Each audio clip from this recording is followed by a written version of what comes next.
Welcome to the Scent of Beauty. My name is Susan, and I want to talk about sacred. And in the middle of sacredness, we'll talk a little bit about secrets. And before I get started with that, what came to mind is intellectual properties. And what that means is creation of the human intellect. Coca-Cola, um, Mrs. Fields cookies, um, Pepperidge Farm, creation again of the human intellect. And in intellectual property, there is four primary categories, and that's the copyright, the patent, the trademark, and the trade secrets. So when we talk about scent of beauty, we want to take a look at the primary categories where we gather our information, who we share our thoughts with, the conclusions that we come to. But before we get into our psyche, I want to talk a little bit again about intellectual properties. And so with the copyright, it's like a non-disclosure agreement that you will have with someone that is going to have contact with your product. The patent is to prove the novelty that yes, it's mine, I created it, it's my idea, I originated. So you patent your idea. And then the trademark is the branding. But what I want to talk about is the trade secret, because many famous recipes are maintained by trade secret, the inside knowledge that gives that business an advantage. And so with that mindset, the trade secret, what makes your scent of beauty, your psyche, or I should say give your psyche an advantage, not necessarily to go before someone else, but to be involved. In order to have a trade secret, we would have to go back to one, copyright non-disclosure agreement with the people you come in contact with. And this is like having a friend and having someone you trust and sharing your thoughts with them, trusting that what you are sharing, your scent, is going to be held and not disclosed without your permission. So with the trade secret, though, it's funny because it states when there is in the intellectual properties with the trade secrets that anyone with a scientific background might be able to reverse engineer and then use your secret method. And it's just like with our psyche, it's called reverse psychology. How often or have you ever shared something that was near and dear to you, and you shared it with someone you would call a friend, a confidant, only to find out that what you have shared have been reversed, and now it has been pulled apart and it's used against you? The sacredness have been taken away. You see, our psyche, my thoughts and your thoughts, they come from an innate place that there is no one on this earth that could formulate words and express them from a psychological standpoint like you can in your life and like I can. It's a gift. It's something that we were born with. And just like with every snowflake is different. So no matter how much we have learned the same concept, we translate it differently. We can be in relationships in a group physically, but when it comes to our psyche, who we are, that's excluded.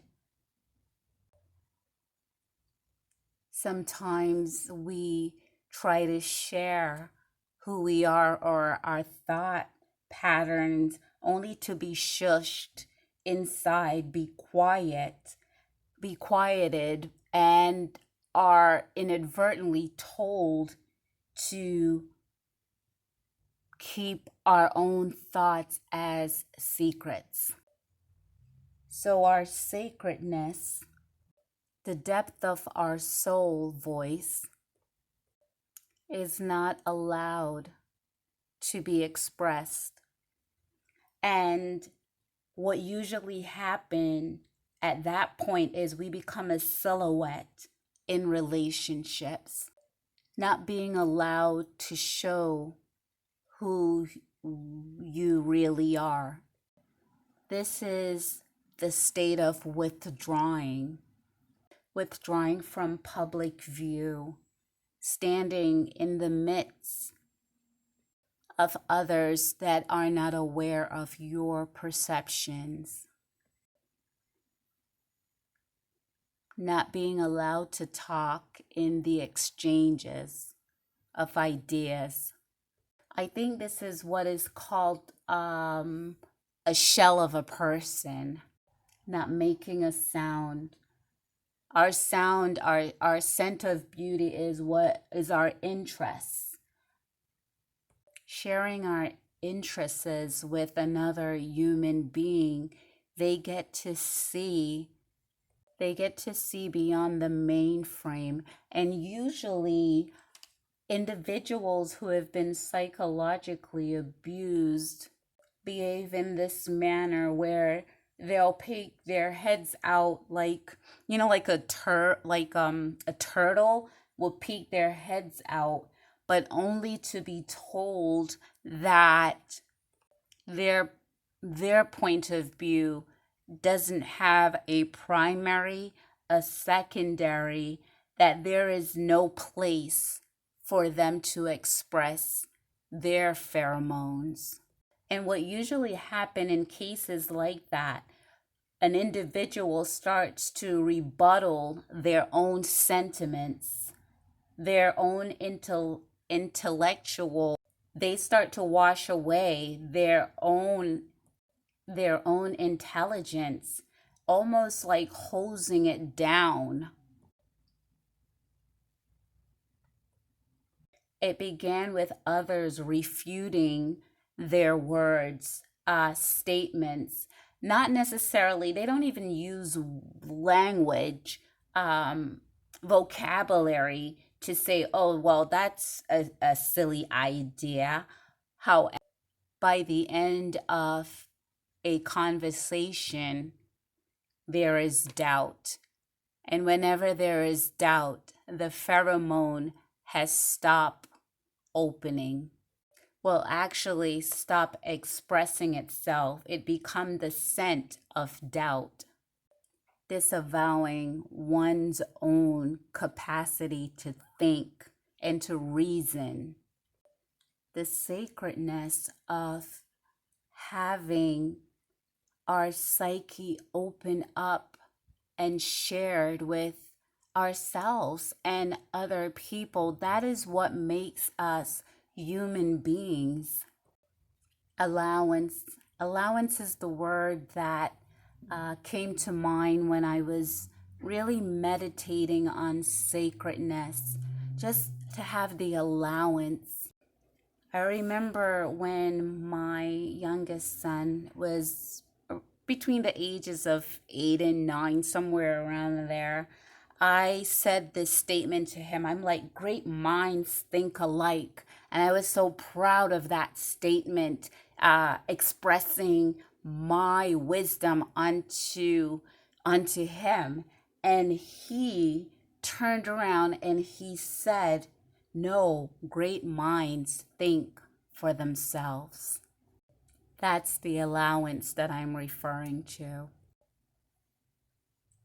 I started meditating on a rose, a flower opening, and the scent that becomes stronger, more powerful, more influential, more sturdy, secure, potent, confident.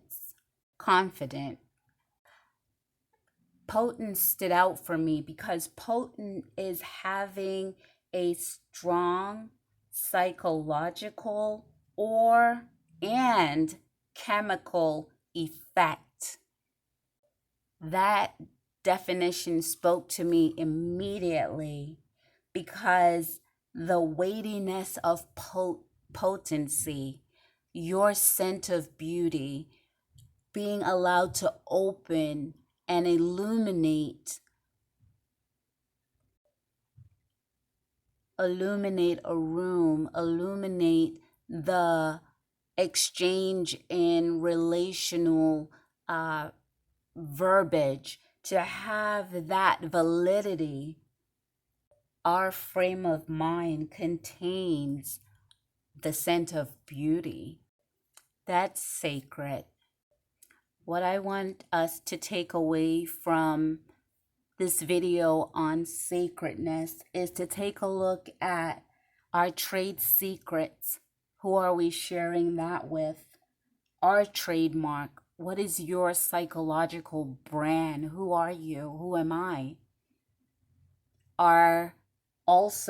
We talk about our our pattern, the novelty of who you and I, who we are. That's a novelty, the eighth wonder of the world. If we go back and listen to my videos, my psyche, your psyche, we're the eighth wonder of this world. And then our copyright, the right to be who we are, our signature on this world, our print. And we have the right to not disclose who we are to people that don't know about the Intellectual Property Act, which ultimately is the law of love. Thank you.